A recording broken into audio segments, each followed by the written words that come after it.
जय हिंद मेरे प्यारे साथियों, आप सभी देशवासियों को संगम संग्राम एजुकेशन परिवार की तरफ से हार्दिक शुभकामनाएं एवं ढेर सारी बधाई। आइए आज का इस लेक्चर जो है ऑप्टिक्स का 7 है और इसमें हम लोग ये समझेंगे संपूर्ण उत्तल दर्पण। उत्तल दर्पण में प्रतिबिंब का स्थिति कैसे होते हैं, उत्तल दर्पण में किरण आरेख कैसे होते हैं, प्रतिबिंब कहाँ बनता है, प्रतिबिंब की विशेषताएं क्या होते हैं, उत्तल दर्पण का उपयोग क्या है, उत्तल दर्पण का उपयोग आखिर गाड़ी के साइड मिरर में क्यों किए जाते हैं, उत्तल दर्पण का उपयोग जो होते हैं तीखे मोड़ पर क्यों किए जाते हैं, उत्तल दर्पण का उपयोग जो होते हैं सड़क पर प्रकाश को फैलाने के वाले लाइट में क्यों किए जाते हैं, ये सारे चीज पढ़ेंगे। और साथ हम लोग ये देखेंगे कि यदि आपको पास 3 दर्पण उत्तल, अवतल एवं समतल दिया हो तो उसे छू करके और बिना छुए पहचानेंगे कैसे।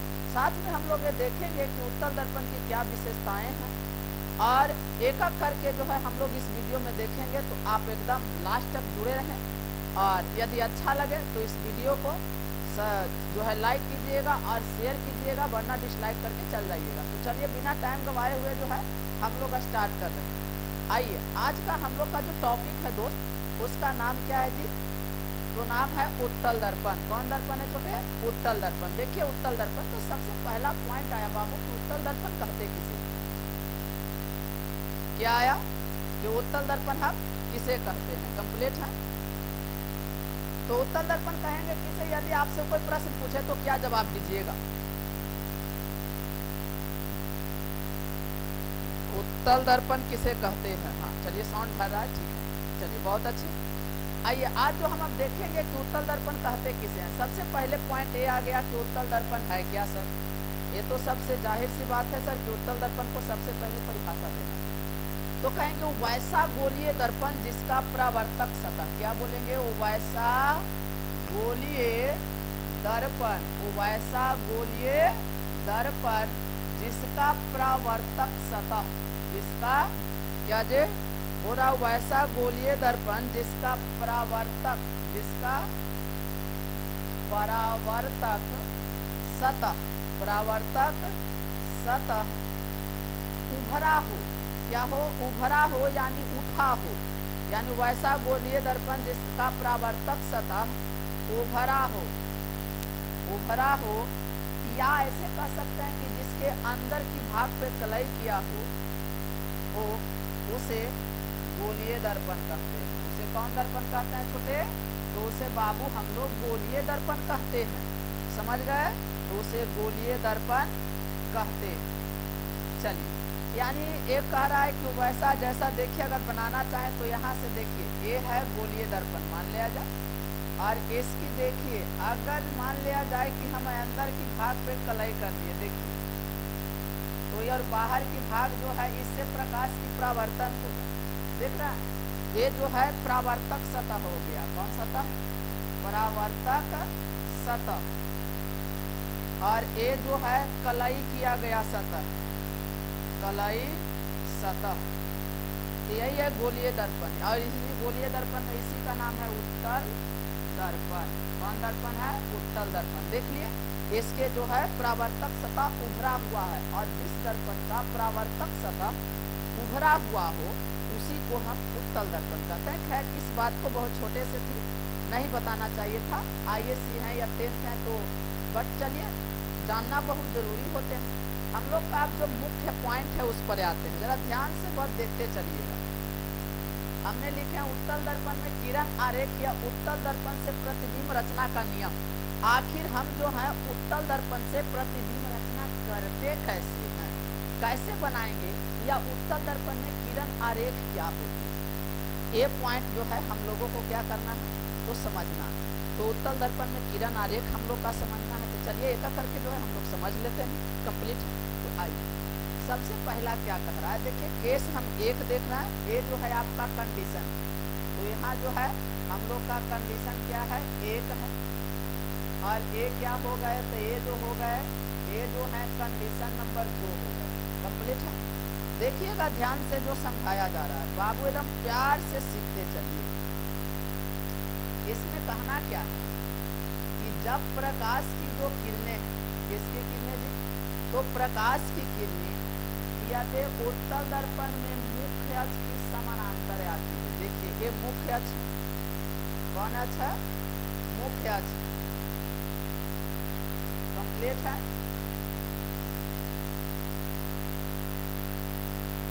हाँ, और ये देखिए यदि ये मुख्य अक्ष की क्या आया है, समानांतर। आप सबको जानते हैं, आप लोग का हमने दर्पण में पढ़ाए हैं कि बाबू पापा बुलाओ फिर से सेटिंग कराओ। यहाँ भी लिखेंगे, क्या लिखेंगे, पापा बुलाओ फिर से सेटिंग कराओ। यानी ग्रोथ फोकस वक्ता के, ग्रोथ फोकस वक्ता के। और ये जो है इस अक्ष को ही हम लोग कहते हैं मुख्य अक्ष। कौन अक्ष बोलते हैं, मुख्य अक्ष। यहाँ ये वाला हो गया मुख्य अक्ष कंप्लीट। तो अब क्या कह रहा है कि इसमें उत्तल दर्पण में हम लोग के कहना है कि जब प्रकाश की किरण उत्तल दर्पण में मुख्य अक्ष की समानांतर आती है तो वह दर्पण से परावर्तन के बाद, दर्पण से परावर्तन के बाद जो होती है फोकस से जाती है नहीं, उसमें अवतल में जाती थी, इसमें केवल जाती हुई प्रतीत होगी। ऑलवेज याद रखना, यानी ऐसा लगेगा कि ये जो रिटर्न हुआ है ना, यहाँ से लगेगा कि ऐसे रिटर्न हो रहा है। अर्थात देख सकते हैं ये जो किरणें लगेगी हमें, ये लगेगी कि रिटर्न तो यहाँ से हुआ, लेकिन कैसे हुआ, ऐसे हुआ है। देखिए समझिए। और ये जो रिटर्न हुआ सर, आप अगर इसको कल्पना करिएगा तो सर ये प्रकाश के परावर्तन के नियम से रिटर्न होते हैं। ये बात को आप लोग को ऑलवेज याद रखना। यहाँ से है ये जो वक्रता केंद्र है, इसको से जो गिराता है तो परिधि पर त्रिज्या लंब होता है, लंब। तो देखिए अब यहाँ जब निकालिएगा तो ई हो गया आपतन कोण और ई हो गया परावर्तन कोण आर। तो देखिए बस इतने ध्यान देना है कि जब प्रकाश की किरण मुख्य अक्ष की समानांतर आती है, कौन दर्पण में, उत्तल दर्पण में, तो वह फोकस से जाती हुई प्रतीत होती है। देखिए इससे जाती हुई प्रतीत होगी क्योंकि यहाँ दर्पण के इस तरह कलई किया गया है तो नहीं आ सकती। और दूसरा क्या कहना है कि जब प्रकाश की किरण जो है, अगर मान लिया जाए कि प्रकाश की किरण फोकस से आती है, यानी एक पर आ रही है, देखिए आप यहाँ से देख सकते हैं या नहीं, चलिए। तो देखिए ऐसा लग रहा है कि ये जो दर्पण, ये जो ये है कहाँ पर आ रहा है, तो ये जो है सीधे फोकस पर आ रहा है। तो जब ये फोकस पर आएगा तो ऑलवेज याद रखिएगा कि दर्पण से परावर्तन होने के बाद ये जो है मुख्य अक्ष की समानांतर हो जाएगा, कंप्लीट है। देखिए अगर फोकस से आता हुआ प्रतीत हो रहा है, समझिए उत्तल दर्पण में चल रहा है, और उत्तल दर्पण में ऑलवेज याद रखना है कि जब प्रकाश की किरण मुख्य अक्ष की समानांतर आती है तो वह दर्पण से परावर्तन के बाद फोकस से जाती हुई प्रतीत होती है, पहला नहीं। और दूसरा कह रहा है कि जब फोकस से आती है तो वह मुख्य अक्ष की समानांतर हो जाती है, यानी सीधा सीधी कहेंगे कि सीधे आएगा, सीधे आएगी तो एफ से जाएगी, और एफ से आएगी तो सीधे हो जाएगी, कंप्लीट है। ये पहला केस, आपको दो केस है, कंप्लीट है। चलिए इसे स्क्रीनशॉट करते चलिए। अब जो है हम लोग केस नंबर के देखेंगे। तो केस नंबर जो है मेरे बच्चों अब देखने वाले हैं, ये देखिए आपका ये है कंडीशन नंबर 1, और ये जो है कंडीशन कितने हैं, 2। अब इसमें क्या कह रहा है सर, तो सबसे पहले बोले हैं कि सर वो पापा बुलाओ और फिर से सेटिंग कराओ, ये तो देना ही। यहाँ भी देंगे सर पापा, क्या बोलेंगे कि पापा बुलाओ फिर से सेटिंग कराओ, और इस वाले भाग को कलाई कर देंगे, क्या कर देंगे दोस्त, तो तब तो उत्तल दर्पण बनेगा, इसका सतह ऊपरा होना चाहिए। तो चलिए ये जो है हम लोगों के बीच में कौन सा दर्पण बन गया है, उत्तल दर्पण, देखिए। और ये उत्तल दर्पण है, और ये जो होते हैं इसी को अभी बोला ना, ये दोनों यही जो है मुख्य अक्ष या प्रधान अक्ष, कंप्लीट। अब यहाँ जो है इसमें क्या कहा, दो कंडीशन में आया कि अगर जो सीधे आया तो एफ से जाता हुआ प्रतीत हुआ और एफ से आती हुई प्रतीत हो रही थी, तो वे दर्पण से टकराने के बाद सीधे हो। अब यहाँ क्या कह रहा है जिसको ध्यान दीजिए, तो इसमें कह रहा है कि ऐसा हो कि अगर प्रकाश की किरण जो है सी से आता हुआ प्रतीत हो, देखिए किससे, सी से, देख रहा है किससे आता हुआ प्रतीत हुआ, तो सी से। तो याद रखिएगा कि जब प्रकाश की किरणें सी से आता हुआ प्रतीत हुआ, किससे बाबू, सी से आ रहा है, देखिए तो दर्पण से परावर्तन की बाद क्या होगा ना, ये जो होंगे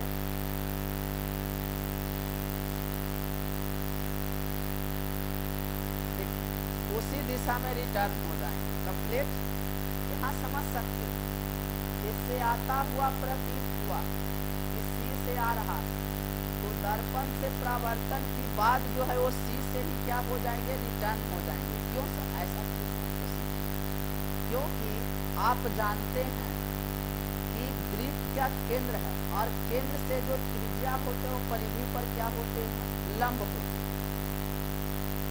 और जब आपको प्रकाश के परावर्तन में पढ़ाए हैं कि जब प्रकाश की किरणें 90 डिग्री से सीधा लंबवत आपतित होती तो उसी पथ पर रिटर्न हो जाती है, यानी आपतन कोण का मान 0 और परावर्तन कोण की क्या हो जाती है, 0, क्योंकि सीधा लंब हुआ, लंब पर ही आया।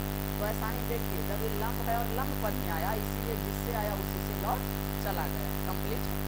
चलिए इसके बाद देखिए, तो सी से आएगा, माने कि क्या सकता है, जब वक्रता केंद्र से आता हुआ प्रतीत होती है तो दर्पण से परावर्तन के बाद वक्रता केंद्र से ही जाती हुई प्रतीत होती है। कंप्लीट है। चलिए ये हो गया 3 कंडीशन, और 4 कंडीशन तो बहुत आसान है। बस इसमें कहना है कि जब प्रकाश की किरणें ध्रुव पर आती है, सी से आती है, तो दर्पण से परावर्तन के बाद जो है डी से ही जाती हुई प्रतीत होती है। देख सकते हैं ये जिससे आएगी आपतन कोण आई बराबर परावर्तन कोण आर के नियम से क्या होगा, रिटर्न।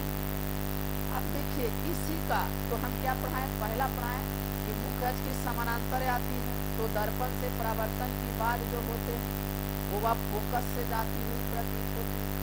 दूसरा कंडीशन बताएं कि जब फोकस से आती हुई प्रतीत होती है तो दर्पण से परावर्तन की बाद मुख्य अक्ष की समानांतर जाती है। दूसरा पढ़ाएं कि जब प्रकाश की किरण उत्तल दर्पण में वक्रता केंद्र से आती हुई प्रतीत होती है, आती है, देखिए आ रही है, तो ये दर्पण से परावर्तन के बाद जो है उसी से जाती हुई प्रतीत होती है। कंप्लीट। और यहाँ जब बी से आती है तो उसी से रिटर्न हो जाती है। ठीक, बट यहाँ एक बात है जो बड़ा प्यारा सा बात है, आप उसको समझ सकते हैं। क्या समझ, तो इससे से हम लोग को जो है इसका उपयोग है अब पढ़ेंगे। अब आगे जो है हम क्या पढ़ेंगे, उपयोग पढ़ेंगे। ये देखिए ना, प्रकाश की किरण को फैला देता है, इसीलिए इसे अभिसारी नहीं अपसारी दर्पण कहते हैं। अपसारी माने डाइवर्जिंग मिरर कह सकते हैं, यानी फैला देना। क्योंकि इससे देखिए जब अभी पढ़ा कि सी से आता है तो देखिए उसी से लौट गया। और एक चीज बताएं कि मुख्य अक्ष की समानांतर आती है तो वह जो है लगती है दर्पण से परावर्तन की बात की फोकस से जा रही है, यानी ये प्रकाश की किरणें को ना फैला देती है, इसीलिए इसे अपसारी दर्पण भी कहा जाता है। कंप्लीट। अब यहाँ ध्यान दीजिए, जो बताने योग्य बात है वो हम आपको बता रहे हैं, एकदम मस्ती से चल रहे हैं। अब दिख रहा है उत्तल दर्पण द्वारा प्रतिबिंब का बनना या उत्तल दर्पण में प्रतिबिंब का स्थिति। देखो मेरे प्यारे साथियों, इसमें जो है मेरे रसगुल्ला से 2 कंडीशन होते हैं। कंप्लीट। एक फर्स्ट कंडीशन है, क्यों सर 2 ही कंडीशन क्यों होगा, आप सोच सकते हैं।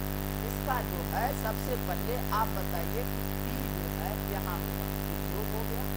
अब बताइए आप एक इधर दीजिएगा और ये इधर दीजिएगा, बताइए इधर दीजिए, तो देखिए हम जब भी एक देंगे तो इस तरफ नहीं देंगे, इस तरफ, क्यों इस तरफ देंगे, क्योंकि गोल इधर है तो वक्रता केंद्र इधर होगा और फोकस दूरी इधर होगा, उससे थोड़ा ना तो भाग जाएगा। ऐसा नहीं हो सकता कि ऐसा जो है कि इधर नहीं रखेगा वो जो है उधर जाएगा, ये कभी संभव नहीं। इसीलिए जो है इसका फोकस यहाँ हो गया एक,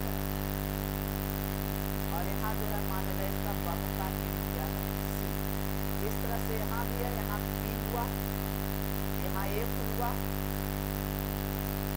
और ये फाइनल कर दीजिए, सॉरी।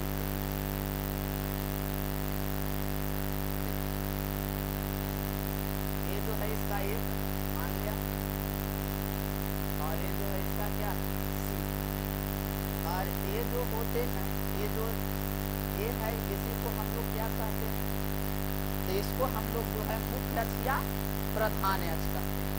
तो ये जो है हमारा मुख्य अक्ष या प्रधान अक्ष में दोनों कंप्लीट हो। तो पापा बुलाओ फिर से सेटिंग कराओ, पापा बुलाओ फिर से सेटिंग कराओ, ये बात को आपको भूलना ही नहीं है, ऑलवेज याद रखना है कंप्लीट।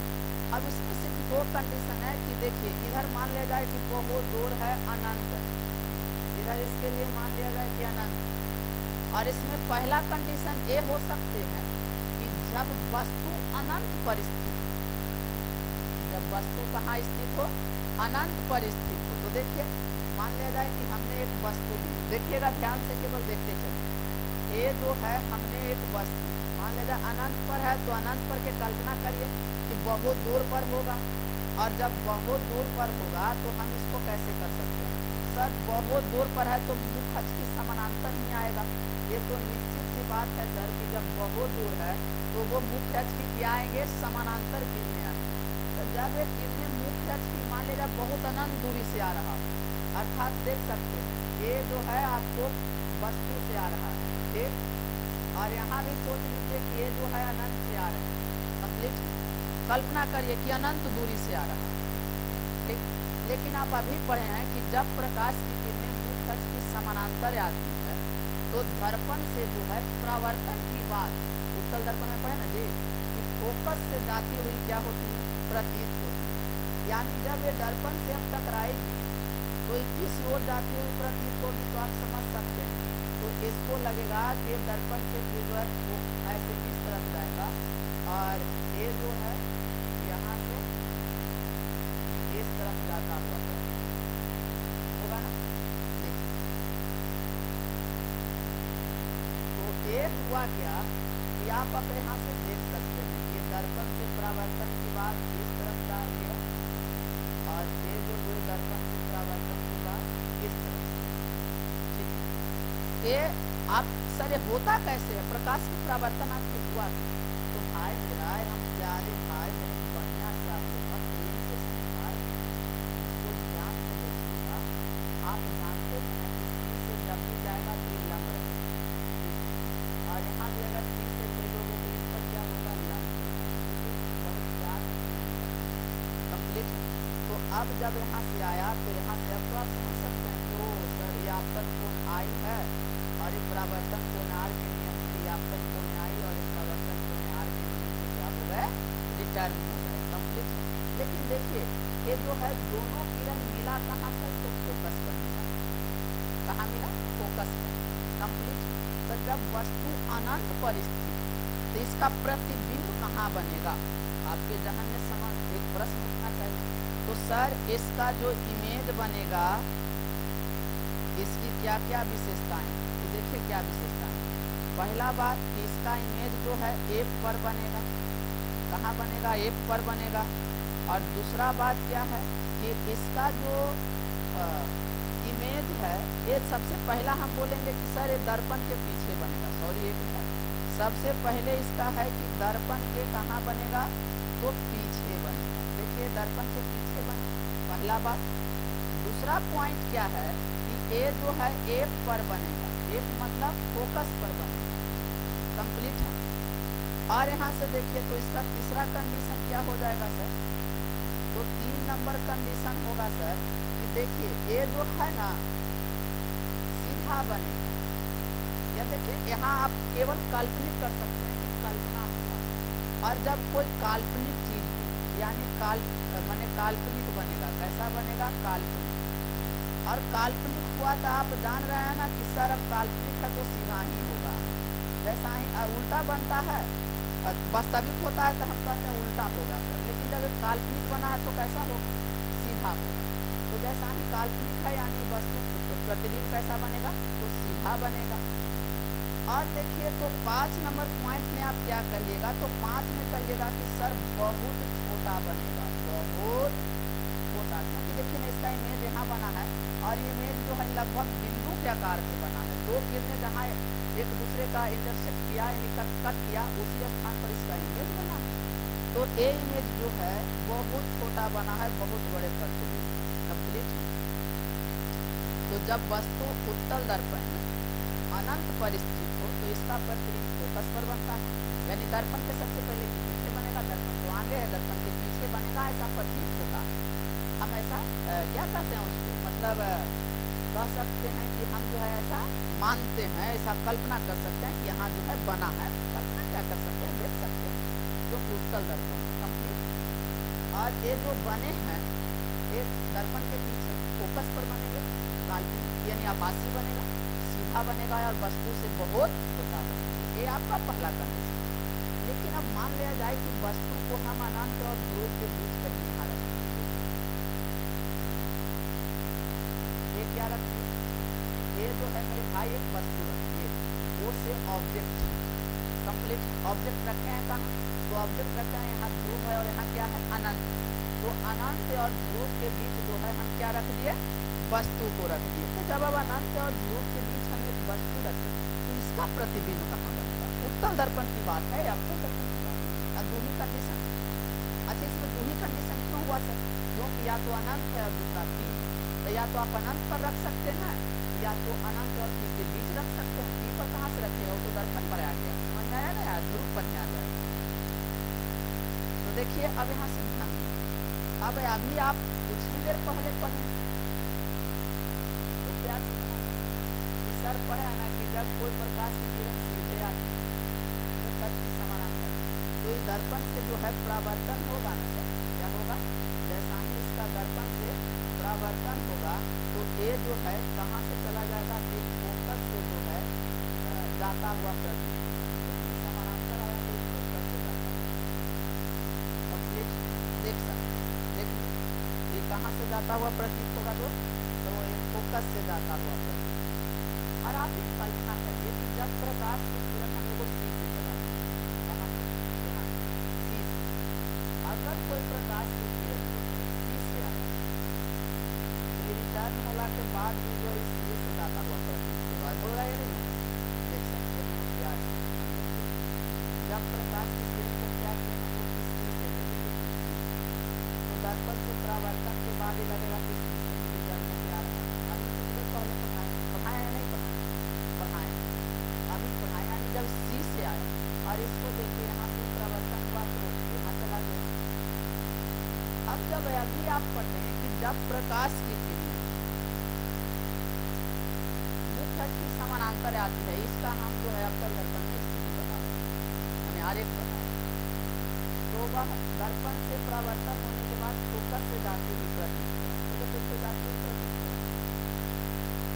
और दूसरा आप पढ़ें कि जब ये प्रकाश की किरणें को हम जो है कहाँ से चला दिए, वक्रता केंद्र पर कोई आ रहा, अभी तीसरा कंडीशन पढ़ाए कि जब कोई सी से आती हुई प्रतीत आती है तो वह दर्पण से परावर्तन के बाद किससे जाती हुई प्रतीत है, इसी जाती हुई प्रतीत। लेकिन अब देखो ये दोनों मिल करके जो है इंटरसेप्ट इसको कहाँ कर दिया, देखिए यानी कहाँ कट किया, यहाँ, यानी इसका प्रतिबिंब कहाँ बन गया, इसका प्रतिबिंब यहाँ देखिए।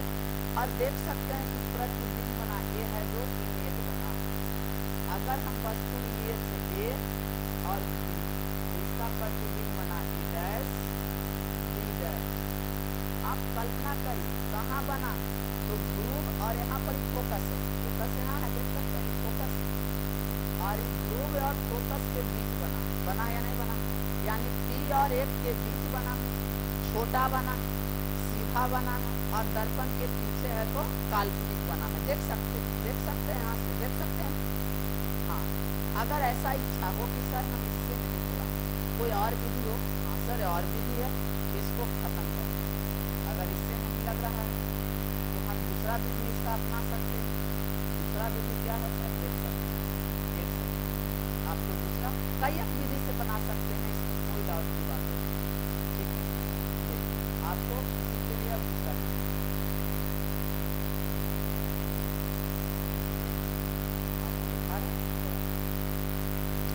तो आप जो है अब ऐसा भी बना सकते हैं, ऐसी बातें नहीं है। अगर आपका इच्छा है कि सर हम ऐसा ना बनाए, ऐसा कर दे क्या, एक जो है किरण को यहाँ से आप पढ़ाए थे कि जब कोई रोग से आता है तो आपतन कोण बराबर परावर्तन कोण से रिटर्न हो जाता है। लेकिन अब आप कल्पना करिए कि सर ये जो किरणें हैं ना, ये नहीं लग रहा है कि ये जो किरण है पीछे कहीं से आ रही है, नहीं लग रहा है कि पीछे कहीं से आ रहा है। यस सर, आ रहा तो भी कंडीशन का अप्लाई तो वही हो गया था, देख सकते हैं। अभी भी अगर यहाँ देखिएगा तो यहाँ जो है बना इमेज बना, वो तो फोकस है नहीं, लेकिन अभी भी इमेज कहाँ बना है तो यहाँ बना, देखिए इमेज रहा। आखिर बस खाली यही है, देख सकते हैं इमेज तो बना कहाँ, तो यह जो इसका इमेज बन गया, ये डैश बना है और ये डैश बना, लेकिन इमेज बना कहाँ, तो फोकस और ध्रुव के बीच बना या नहीं बना? हाँ, तो फोकस और ध्रुव के बीच बना है। कैसा बना है तो कल्पना कर सकते हैं, डॉट डॉट लाइन से मिला है तो काल्पनिक बना, सीधा बना या उल्टा बना है, सीधा बना। तो अब इसके इमेज जो है, इमेज की विशेषताएं क्या है, यानी इसकी प्रतिबिंब की विशेषताएं क्या है, इसकी प्रतिबिंब की विशेषताएं निम्नलिखित है।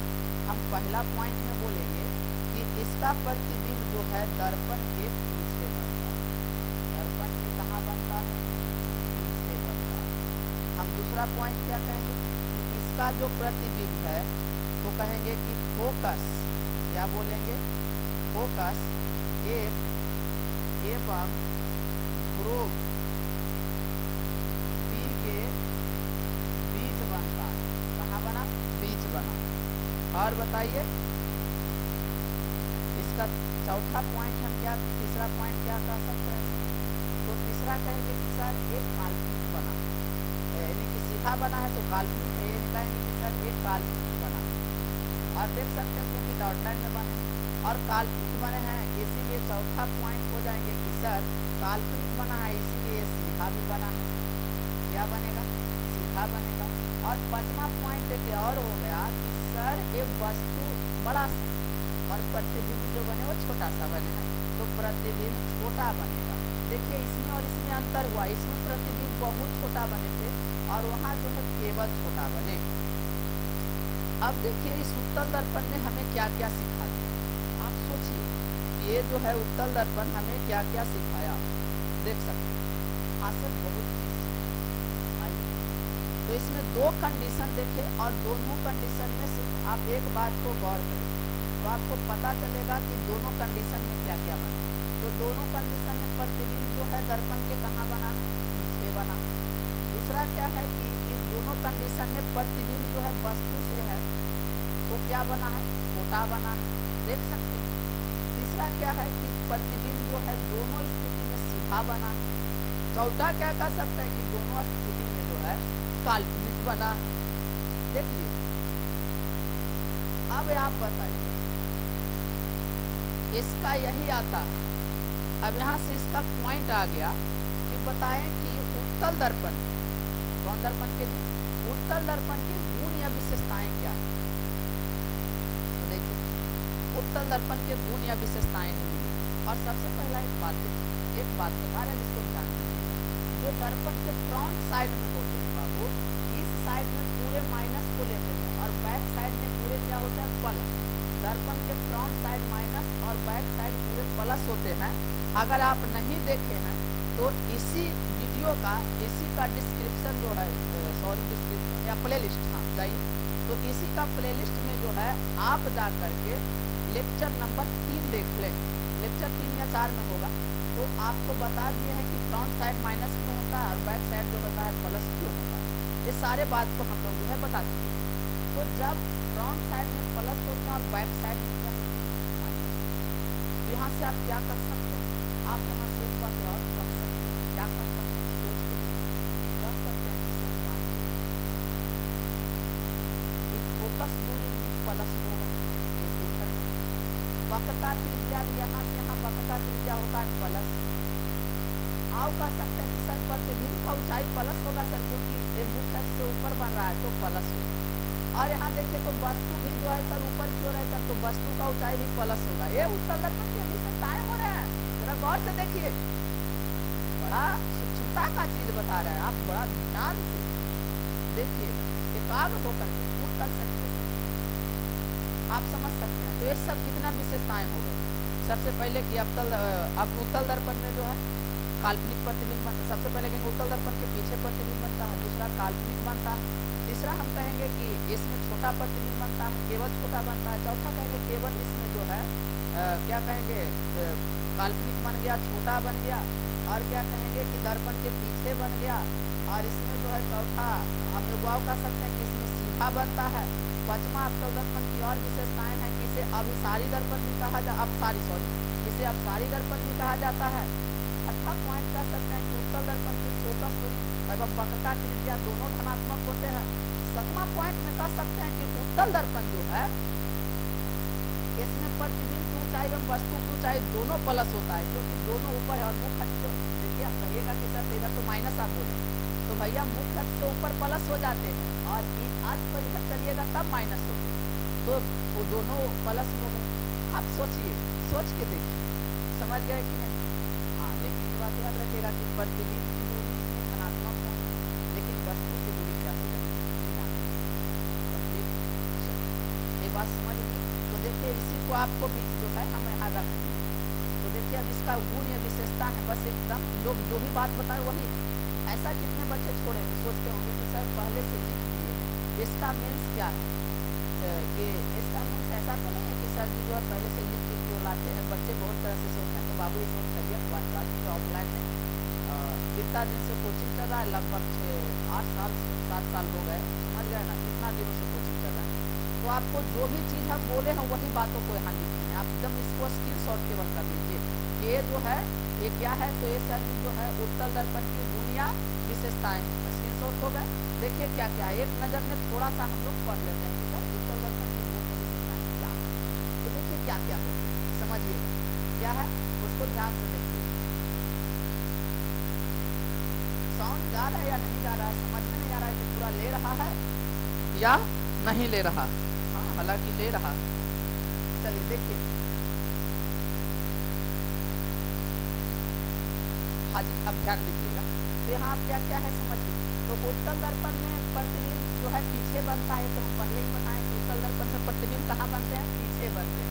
दूसरा उत्तल दर्पण में केवल काल्पनिक यानी आभासी प्रतिबिंब बनते हैं, अभी बोले। तीसरा उत्तल दर्पण में केवल सीधा प्रतिबिंब बोलते हैं, ये भी बोले। चौथा उत्तल दर्पण में केवल छोटा प्रतिबिंब बनते हैं, अभी भी बोले। पांचवा कह सकते हैं उत्तल दर्पण की फोकस दूरी एवं वक्रता त्रिज्या धनात्मक होते हैं। क्यों होते हैं, जो समझा दीजिए। उत्तल दर्पण की दृष्टि क्षेत्र काफी विस्तृत होता है। हाँ, एक बात और देखिएगा कि उत्तल दर्पण जो है इसका दृष्टि क्षेत्र काफी विस्तृत होता है, यानी पीछे की वस्तु जितने आगे की वस्तु है, देखिए दर्पण लगाए हुए इसके पीछे जितने हैं उसको स्पष्ट रूप से दिखा देता है। इसका दृष्टि क्षेत्र काफी विस्तृत होता है और इसमें छोटा प्रतिबिंब बनता है और सीधा बनते हैं, उल्टा बनता तो इसको गाड़ी का साइड मिरर पर क्यों करेंगे, उलट के दिखाई देगा, चक्का ऊपर और उसका जो है पूरा छत्ता नीचे दिखाई देगा। तो अवतल इसीलिए इसको हम नहीं करते हैं, इसीलिए इसको गाड़ी का साइड मिरर में भी प्रयोग करते हैं। ठीक है, इस पॉइंट को ध्यान दीजिए। तो ये जो है इसका दृष्टि क्षेत्र काफी विस्तृत होते हैं। उत्तल दर्पण को अभिसारी दर्पण भी कहा जाता है, अभी बोले उत्तल दर्पण में प्रतिबिंब की ऊंचाई एवं वस्तु की ऊंचाई दोनों क्या होते हैं, धनात्मक होते हैं, ये भी बात अभी हमने बताया। अगला क्या करा, उत्तल दर्पण में प्रतिबिंब दूरी भी एवं वस्तु दूरी यू दोनों, उत्तल दर्पण में प्रतिबिंब दूरी धनात्मक एवं वस्तु दूरी क्या होता है, ऋणात्मक होते हैं। कंप्लीट। तो ये आपका इसका गुण या विशेषताएं, इसका गुण या विशेषताएं है दोस्त। तो ये जो गुण या विशेषताएं हैं आपका एक उत्तल दर्पण का कंप्लीट। देखिए आप लोग फिजिक्स से उस तरह याद करें, सब उस तरह करिए जैसे कि कोई कल्पना है, एकदम कह सकते हैं कि सुकून बढ़कर तेरी सांसों में उतरना, सुकून बनकर तेरे दिल में उतरना, तुम याद करने की कोशिश तो करो कभी, दूर रहकर मतलब कह नहीं सकते। इतना मजेदार तरीका से सभी बातों को याद रखिए, जबरदस्त तरीका से रखिए कि आपको कहीं भी देख सकते हो। इस वीडियो को 10th वाला ही पढ़ सकता है, 12th वाला ही पढ़ सकता है। 10th में भी पॉइंट मिलते हैं, लेकिन 12th में इतने पॉइंट विचार बताए जाते हैं, बात दिए जाते हैं, क्योंकि 10th के बच्चा बहुत स्मॉल होते हैं, उन लोगों के पास थोड़ा सा दिमाग ना कवरेज करने की पावर नहीं। चलिए अब जो है इसके आगे अब इसका उपयोग अच्छा तो बताइए, देखिए हम बता रहे हैं उसी बात को सबसे पहले क्या इसका उपयोग मुख्यतः दो ही है, ध्यान दीजिए। और आखिर इसका उपयोग दो क्यों होंगे, तो देखिए मुख्यतः दो ही उपयोग है, बाकी उसी में सब आ जाए।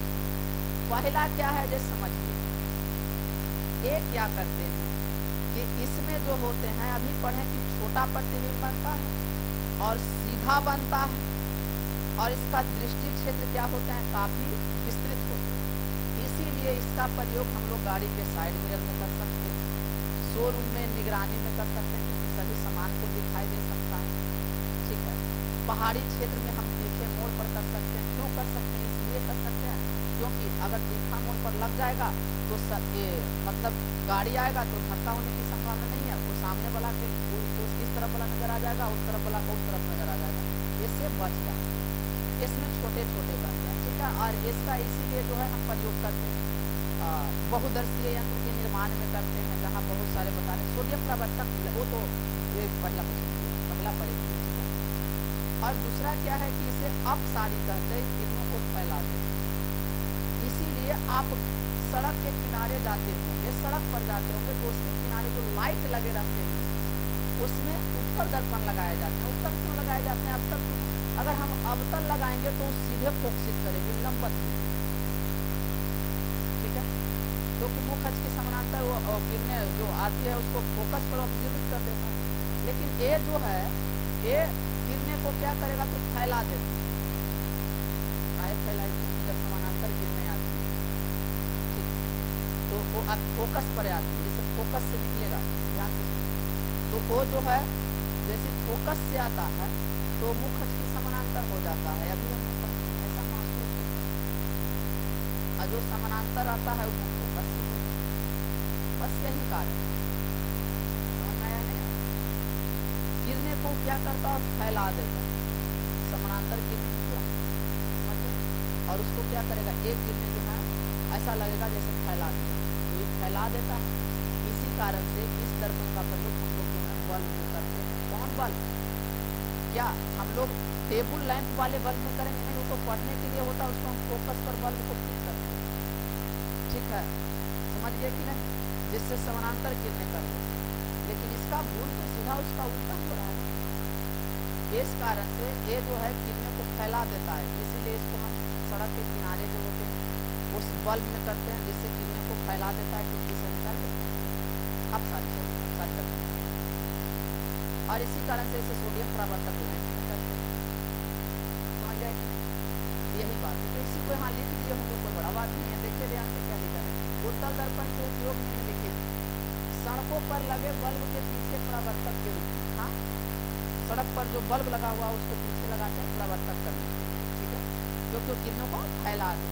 दूसरा कह रहा है क्या, उत्तल दर्पण का उपयोग गाड़ी के साइड मिरर में किया जाता है। अब गाड़ी के हम साइड मिरर में करते हैं, लेकिन याद रखिए कि अगर ये प्रश्न आ जाए कि उत्तल दर्पण का प्रयोग सड़क के किनारे जो है परावर्तक के रूप में क्यों करते हैं, या उत्तल दर्पण का उपयोग गाड़ी के साइड मिरर में किया जाता है क्यों, एक प्रश्न देखिए 2 नंबर के आ जाते हैं, जरा ध्यान से सुन लीजिए। नहीं होए तो आप नोटबुक में जो है नोट में आप लोग नोट करिए, हम बोल रहे हैं, लिखना है, प्रेम से बोल रहे हैं कि उत्तल दर्पण का प्रयोग गाड़ी के साइड मिरर में इसलिए किया जाता है क्योंकि उत्तल दर्पण का दृष्टि क्षेत्र काफी विस्तृत होते हैं, इसमें किसी भी वस्तु का प्रतिबिंब सीधा एवं छोटा बनते हैं, जिस कारण हम स्पष्ट रूप से देख पाते हैं, पीछे की स्थिति सभी को देख पाते हैं। या यार आप ऐसे कर सकते हैं कि गाड़ी के साइड मिरर का मुख्य कार्य वाहन के पीछे की स्थिति को दिखाना, अतः निम्नलिखित कारणों से उत्तल दर्पण का प्रयोग गाड़ी के साइड मिरर में किया जाता है या शोरूम के निगरानी में किया जाता है। तो पहला बोलिएगा कि उत्तल दर्पण में केवल छोटा और सीधा प्रतिबिंब। दूसरा बोल दीजिए कि उत्तल दर्पण का दृष्टि क्षेत्र काफी विस्तृत होता है, वो बहुत है 2 नंबर का प्रश्न, और क्या समझिए। इसी तरह से सभी होगा। उत्तल दर्पण का उपयोग शोरूम का निगरानी में क्यों किया जाता है, तो वही बात होगा क्योंकि इसका दृष्टि क्षेत्र काफी विस्तृत होता है और इसमें सीधा यहाँ पर त्रिभुज बनता है छोटा बनता है, जिस कारण सीधा बनेगा छोटा छोटा करके सभी को स्पष्ट रूप से दिखाई दे देता है। बस हो गया। यहाँ उत्तल दर्पण का उपयोग प्रकाश को सभी दिशाओं में फैलाने के लिए क्यों किया जाता है? तो कहेंगे कि उत्तल दर्पण का प्रयोग प्रकाश के सभी दिशाओं में फैलाने के लिए इसलिए किया जाता है क्योंकि उत्तल दर्पण को अभिसारी दर्पण भी कहा जाता है, जो प्रकाश की किरणों को फैला देती है। बात इसमें लगा क्या रखना है, समझिए। इसकी बात करा उत्तल दर्पण, हाँ करा क्या, उत्तल दर्पण का उपयोग पहाड़ी क्षेत्र में तीखे मोड़ पर किया जाता है। अब भैया तीखे मोड़ पर क्यों करते हैं? चलिए आप लोग का एक फिगर की जा रही है समझाने का प्रयास,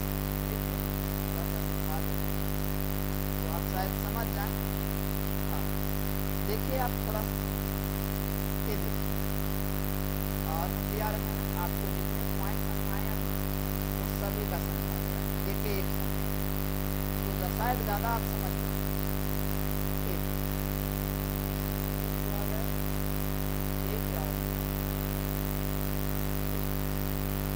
इसमें खुद ही हम आप देख सकते हैं, मैं आपको बता दिया। तो आप ध्यान दीजिए, सबसे पहले हमें बताएं कि हम जो है इसका उपयोग कहाँ करते हैं। तो गाड़ी के साइड में आप देख सकते हैं, ये हम यहाँ कोई दूसरा इंसान नहीं, आप देख सकते हैं, समझ गए। तो आप देखिए कि गाड़ी के साइड मिरर में कितना मस्ती से आप लोग के पास हम बता रहे हैं। ये देखिए ये साइड मिरर है गाड़ी का, समझिए। और इसमें देखिए तो पीछे बहुत गाड़ी है या नहीं नजर आ रहा है, देखिए गाड़ी और जो कर गए पीछे जितने गाड़ी है वो स्पष्ट रूप से दिखाई दे रहा है, लेकिन बड़ा बड़ा गाड़ी देखिए है ना, इसीलिए इसको हम जो है इस प्रयोग करते हैं। क्योंकि दृष्टि से देखना कितना विस्तृत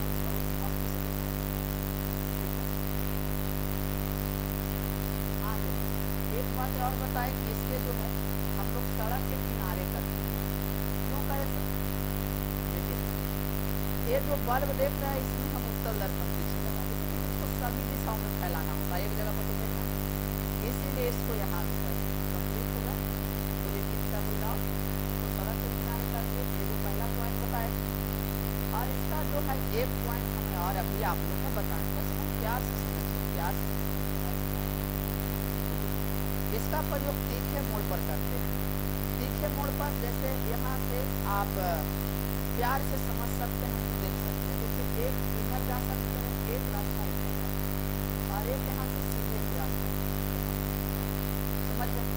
अब जो है आप समझिए यहाँ तीखे मोड़ पर लगा रहेगा तो क्या होगा, जो सामने से सड़क आए यहाँ लगा हुआ है, इधर से भी गाड़ी आ रहा है तो इसमें प्रतिबिंब बनेगा, इधर से भी आ रहा है तो इसमें बन रहा है, और सामने वाला के नजर आएगा तो उस तरफ से कोई गाड़ी आ रही, जिस कारण एक्सीडेंट नहीं हो पाए, और नहीं तो हो जाएंगे। यहाँ देखिए इसको हम 4 इंच की निगरानी में लगा सकते हैं, सभी चीज़ें के यहाँ पे लगा हुआ है जो बढ़िया से दिखाई दे। तो इस तरह से करते हैं पहाड़ी क्षेत्र बहुदर्शीय यंत्र के निर्माण में, वही समझ रहे ना, इसको हम यंत्र बना रहे हैं तो वहाँ पर जितने सामान है उसको देखते हैं, कितना समझा सकते हैं। मेन पॉइंट वही था जो 2 हमने बताए कंप्लीट। इसकी बात करा उत्तल दर्पण का उपयोग सोडियम परावर्तक लैंप में वो प्रकाश को फैलाने में, आप समझ सकते हैं। उत्तल दर्पण का उपयोग पश्य दर्पण में, अभी पश्य दर्पण में वही गाड़ी के साइड में या पीछे देखने में हो गया। उत्तल दर्पण का उपयोग जो होता है परावर्तक रोशनी यानी रोशनियों को फैलाने के लिए, ठीक है। यह बात हमको अभी कंप्लीट, ये सभी को स्क्रीनशॉट कर लेते हैं और आप लोग जो है जितने पॉइंट है इसको राइट डाउन कर दीजिए। अब जो पॉइंट आए कि उत्तल दर्पण एवं अवतल दर्पण में क्या अंतर है, देखिए। तो कहना है कि उत्तल दर्पण एवं अवतल दर्पण में निम्नलिखित है। सबसे पहले यहाँ से पहला पॉइंट लिखिएगा, कौन सा पॉइंट लिखिएगा, पहला पॉइंट। और पहला पॉइंट में कहिएगा कि उत्तल दर्पण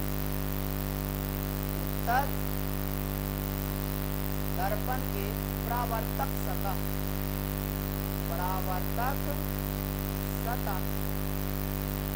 बाहर की ओर उभरा होता कंप्लीट। इस तरफ कहिएगा, जबकि क्या बोलेंगे, जबकि अवतल दर्पण के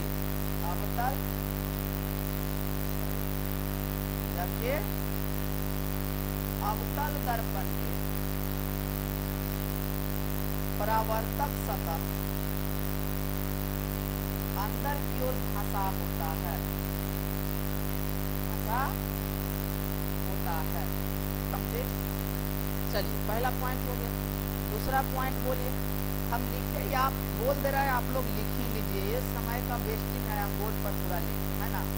दूसरा कह सकते हैं कि उत्तल दर्पण में केवल छोटा प्रतिबिंब बनता है, या कहेंगे कि इसमें केवल जो है काल्पनिक प्रतिबिंब बनता है। केवल उत्तल दर्पण में केवल काल्पनिक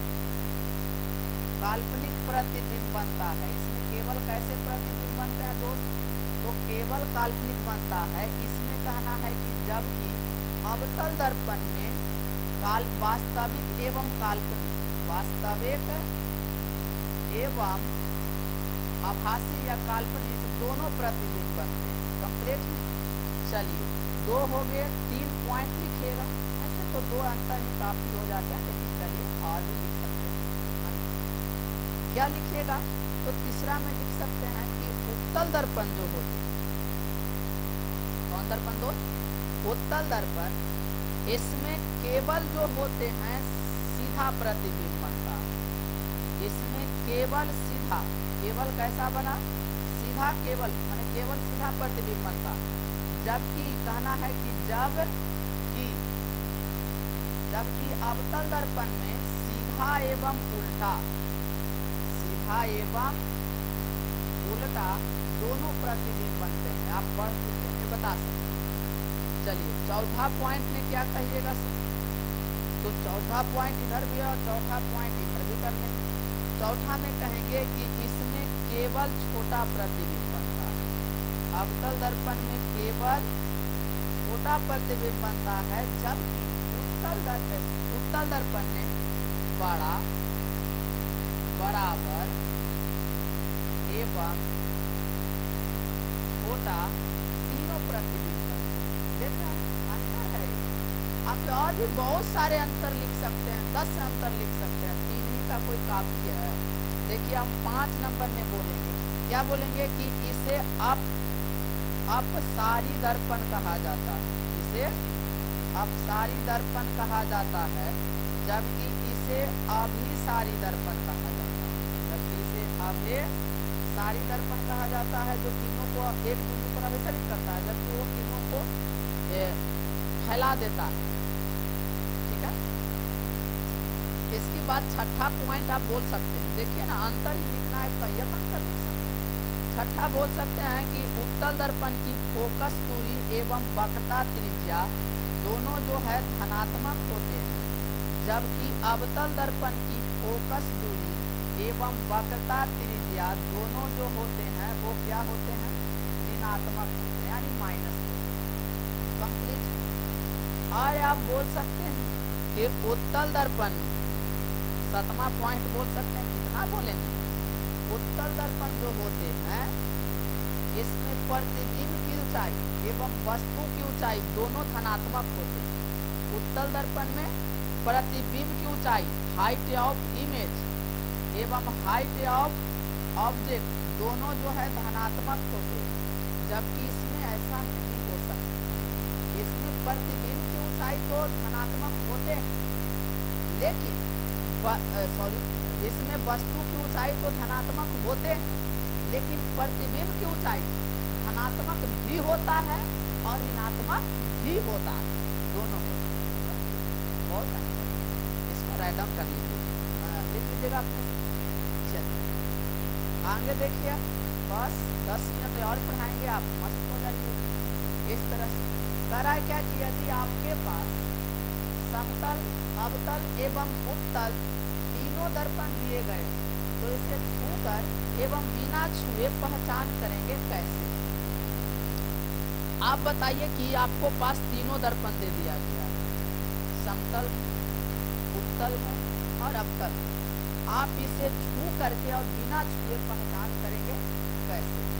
तो कोई बात नहीं, पहला लिखेंगे कि छू कर पहचान, छू कर पहचान, और इसके नीचे से लिखना स्टार्ट करें। देखिए जो समतल दर्पण है ना, उसके परावर्तक सतह जो होगा वो बिल्कुल क्या होगा, समतल। और उत्तल दर्पण के क्या होगा सर, अवतल दर्पण के क्या होगा, तो अवतल के धंसा होता और उत्तल के उठा होता। तो कहेंगे कि इसको छू कर पहचान कैसे करेंगे, कहेंगे तीनों दर्पण को हम बारी बारी से छुए, जिस दर्पण के सभी भाग एक समान प्रतीत होगा उसे समतल दर्पण के रूप में, जिसके बीच का भाग धंसा हुआ प्रतीत होगा उसे अवतल दर्पण के रूप में, एवं जिसे बीच का भाग उठा हुआ प्रतीत होगा उसे अवतल दर्पण के रूप में पहचान करेंगे। ये हो गया। अब लिखेंगे दूसरा पॉइंट यहाँ लिखेंगे, कहेंगे बिना छू कर पहचान, बिना छू कर पहचान। तो बिना छूले आप पहचान कैसे करेंगे, कहेंगे कि तीनों दर्पण को बारी बारी से अपने कलम को, कहेंगे तीनों दर्पण के पास बारी बारी से हम अपने मार्कर को ले जाएंगे। ये मार्कर तो यह कलम, तो तीनों दर्पण के पास हम अपने मार्कर को बारी बारी से ले जाएंगे। जिस दर्पण में वस्तु के यानी मार्कर के समान आकार का प्रतिबिंब बनेगा उसे समतल दर्पण के रूप में, जिसमें बड़ा प्रतिबिंब बनेगा उसे अवतल दर्पण के रूप में, एवं जिसमें छोटा प्रतिबिंब बनेगा उसे उत्तल दर्पण के रूप में पहचान करेंगे। देखिए अभी पता है समतल दर्पण में पढ़ा चुके हैं, जाके लेक्चर देखिए पीछे वाला। अगर एक लेक्चर देख रहे हैं तो इससे पहले आप 6 लेक्चर और देख के आइए, ज़्यादा मजा आएगा। तो तीनों दर्पण के पास क्या है, देखिए समतल में वस्तु के बराबर आकार का प्रतिबिंब बना, पढ़ा चुके हैं। उत्तल में कैसा बना, तो उत्तल में दोनों कंडीशन में छोटा प्रतिबिंब बना, अभी पढ़ाए। और अवतल में कैसा बना था, तो अवतल में जैसे जैसे हम दर्पण के पास आ रहे थे प्रतिबिंब का आकार और साइन बढ़ते जा रहा था। सही बात है, तो ले जाएंगे साथ, तो जितने सटाएंगे उतने बढ़ेगा। क्या सोचता बात है ना जी, है? तो सोचिए इसीलिए पहचान कर ली तो इसको और बिना छूए। अगर आया प्रश्न कि सर गोलीय विपत्थन क्या है, इसे लिखिए तो देखिए गोलीय विपत्थन एक दोष होते, ठीक है। तो गोलीय विपत्थन है क्या, इसको एक लाइन में हम लोग आंसर कर लेंगे, बस तुरंत हो गया। कहेंगे गोलीय दर्पण में मुख्य अक्ष की समानांतर आती हुई प्रकाश की किरण दर्पण से परावर्तन के बाद फोकस से गुजरने के क्रम में एक दूसरे को विभिन्न स्थानों पर प्रतिच्छेद करता, जिससे एक सतह का निर्माण होता है जिसे कॉस्टिक सतह कहते हैं। कौन सतह कहते हैं, कॉस्टिक सतह कहते हैं। एवं दर्पण में इस दोष को गोलीय विपत्थन दोष कहते हैं। कंप्लीट। कहेंगे गोलीय दर्पण में मुख्य अक्ष की समानांतर आती हुई प्रकाश की किरण दर्पण से परावर्तन के बाद मुख्य अक्ष से दर्पण से परावर्तन के बाद फोकस से गुजरने के क्रम में एक दूसरे के विभिन्न स्थानों पर प्रतिच्छेद करता है, जिससे एक सतह का निर्माण होता है जिसे कॉस्टिक सतह कहते हैं। एवं दर्पण में इस दोष के गोलीय विपत्थन दोष कहते हैं। कहना गोलीय विपत्थन दोष को दूर करने के लिए परवलयिकार दर्पण का प्रयोग करते हैं। गोलीय विपत्थन दोष को दूर करने के लिए जो है परवलयिक दर्पण का प्रयोग किया जाता है। कंप्लीट होगा। अब जो है आपका लास्ट सेशन, देखिए अब एक तरफ उत्तल लिए एक तरफ अवतल लिए। कंप्लीट। अभी हम आपको पढ़ाए, देखिए हमने उत्तल दर्पण भी आपको पढ़ाए, ठीक, और अवतल दर्पण भी पढ़ाए। चलिए इसको ऐसे लिए, इधर उत्तल लिए तो उत्तल लिए। आपको मान ले जाए हम उत्तर भी पढ़ाएं और आपको हम जो है क्या पढ़ाएं, अवतल दर्पण भी पढ़ाएं। ये जो है कौन सा दर्पण है सर, तो ये जो है सर उत्तल दर्पण, और ये जो है कौन दर्पण है सर, तो ये जो है सर अवतल दर्पण। आप भी जानते हैं, हम भी जानते हैं, सब कोई जानते हैं। इसके अंदर की भाग पे कलाई कर दीजिए सर तो उत्तल कहलाएगा, इसकी बाहर की भाग पे कलाई कर दीजिए सर तो ये अवतल कहलाएगा, ठीक है। ये जो बीच से गुजरा सर इसको मुख्य अक्ष या प्रधान अक्ष कहते हैं। यहाँ बुलाएंगे पापा बुलाओ, फिर से सेटिंग कराओ, और ये तो डॉट डॉट डॉट अनंत तक चला जाएगा। यहाँ भी एगो मुख्य अक्ष या प्रधान अक्ष हो गया, इसको हम मुख्य अक्ष या प्रधान अक्ष कहते हैं। पापा बुलाओ, इसमें हो जाएगा फिर से सेटिंग कराओ, हो जाएंगे, और इस तरह से डॉट डॉट के रूप में अनंत। अब एक बात बताइए, हम मान ले जाए यहाँ वस्तु रखें तो इसका ऐसे बना, ऐसे चला गया, ऐसे अभी प्रतिबिंब देखिए, और यहाँ जो है कट किया, तो यहाँ इसका प्रतिबिंब बना।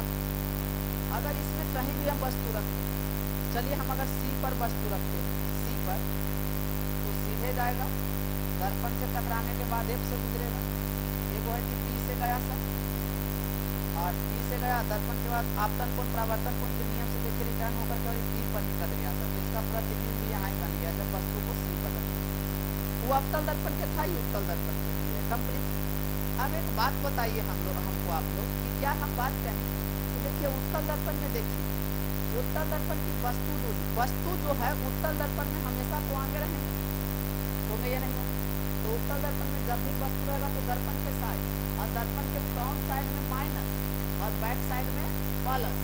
इसका फ्रंट साइड इधर है माइनस और बैक साइड में क्या होता है प्लस। तो वस्तु दूरी जब भी रहेगा तो यहाँ से दर्पण से यहाँ के बीच की दूरी को वस्तु दूरी यूँ करते हैं, और ये वस्तु दूरी हो गया दर्पण से आगे है, यानी हमेशा क्या होंगे माइनस होंगे। तो बताओ वस्तु दूरी क्या होंगे तुझे सर, वस्तु दूरी माइनस होगा, कंप्लीट है।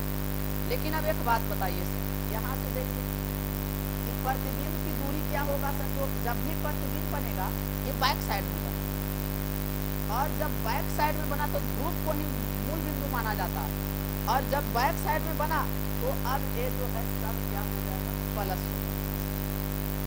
प्लस हुआ क्योंकि इस तरफ मुख्य अक्ष से जो है बताए थे कि दाईं ओर की दूरिया धनात्मक, बाईं ओर की दूरिया ऋणात्मक, ऐसे बनाए थे ना, मुख्य अक्ष से ऊपर की ओर दूरी धनात्मक, नीचे की ओर ऋणात्मक होते हैं, बताए सब। तो देखिए इधर की ओर वस्तु था, उधर अब क्या हो गया, तो उधर तो हो जाएगा क्या हो जाएगा ऋणात्मक, इधर धनात्मक, तो इधर धनात्मक। फोकस दूरी इसका देखिए यहाँ से यहाँ फोकस दूरी, और जब इधर है बैक साइड में है तो प्लस होगा, यानी फोकस दूरी भी क्या हो जाएंगे प्लस हो जाएंगे। अब आप बताइए कि सर वक्रता त्रिज्या भी देखिए सर, यहाँ नहीं फोकस दूरी हुआ जी, और वक्रता त्रिज्या यहाँ से लेके यहाँ तक है, यदि इसी को वक्रता त्रिज्या का, तो वक्रता त्रिज्या भी तो आगे है, तो वक्रता त्रिज्या भी क्या हो जाएंगे प्लस हो जाएंगे। प्रतिबिंब की ऊंचाई क्या होगा सर, ये बताइए, तो ये भी देख लेते हैं प्रतिबिंब की ऊंचाई क्या होगा। तो ये जो है प्रतिबिंब की ऊंचाई,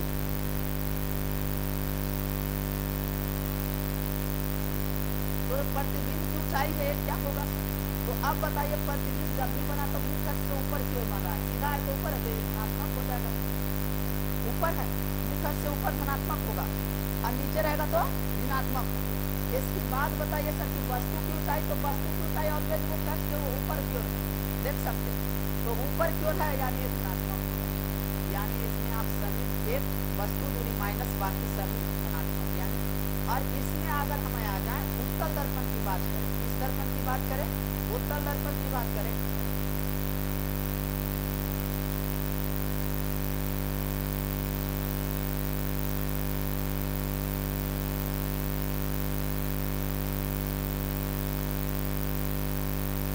चलिए अब यहाँ से देखिएगा ध्यान से, अगर देखा जाए तो यहाँ से एक बात बताइए हमको, आप लोग क्या बताना है, बात बताना है कि इसमें अगर देखिएगा तो देखिए दर्पण के फ्रंट साइड उधर है तो प्लस होगा, बाकी और इसमें देखिए तो वस्तु दूरी देखिए कहाँ, वस्तु जब भी है तो दर्पण के फ्रंट साइड में, यानी वस्तु दूरी इसमें माइनस हो जाएंगे सर, इसमें कोई डाउट की बात है, एकदम बिल्कुल माइनस होंगे, क्योंकि वस्तु यहाँ है और यहाँ से यहाँ ही है, वस्तु दूरी यू कहलाता है, यहाँ से यहाँ जो है वस्तु दूरी क्या कहलाएंगे यू कहलाएंगे सर। इसके बाद सर प्रतिबिंब दूरी क्या होगा, तो प्रतिबिंब भी है जो इधर